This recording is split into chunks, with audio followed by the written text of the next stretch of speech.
रामपाल जी हमारे संस्कारों के विपरीत शिक्षा दे रहे हैं।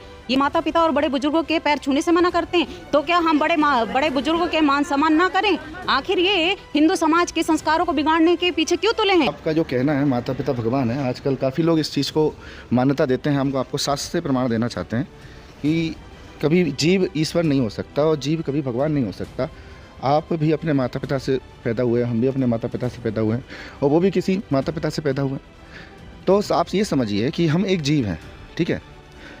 तो जीव कभी भगवान नहीं हो सकता। और जो अपने आप को भगवान मानता है, इसमें गीता जी में प्रमाण दिया है, आप समझिए, आपको प्रमाण से स्पष्ट समझ में आ जाएगा। गीता जी अध्याय नंबर 16, ये देखिए, एक सेकंड, प्रमाण दिखाया जा रहा है यहाँ पे।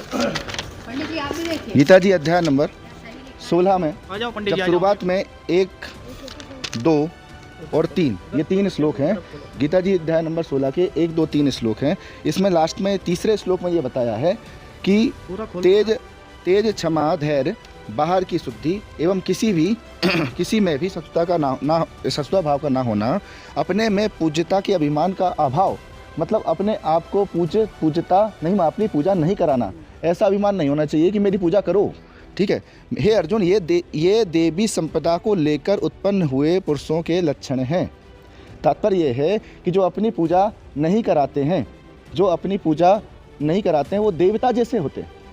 और अगर जो अपनी पूजा कराते हैं, जो अपने आप को ईश्वर मानते हैं, देखिए बहन, थोड़ा सा रुकिए आप, देखिए बहन, देखो, जो अपने आप को ईश्वर मानते हैं, इसमें ये बताया, देखो शुरुआत में ही बता रहे हैं 16वें अध्याय में कि 6 से लेके 20, देखिए 6 से लेके 20 आसुरी संपदा, आसुर मतलब राक्षस, आसुरी संपदा वाले लोगों के लक्षण और उनकी अधोगति का कथन बताया गया है, ठीक है? अब आप देखिए 6 से लेके 20, ठीक है, क्लियर हो गया?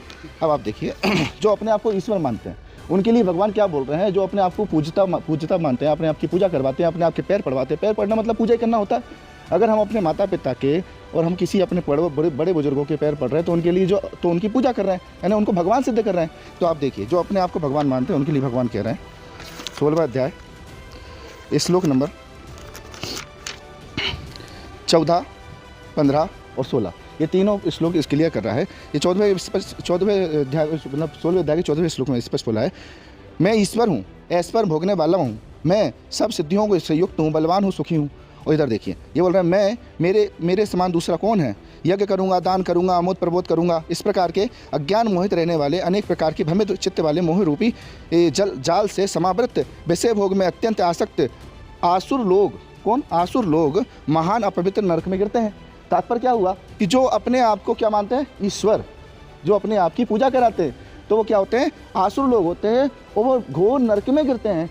तो बहन, मैं एक बात बताऊं, आप सभी से दास प्रणाम करके हाथ जोड़ के पूछना चाहता है, क्या आप अपने माता पिता को भगवान सिद्ध करके और उनकी पूजा करके, उनके चरण स्पर्श करके, क्या उनको असुर सिद्ध करना चाहते हैं?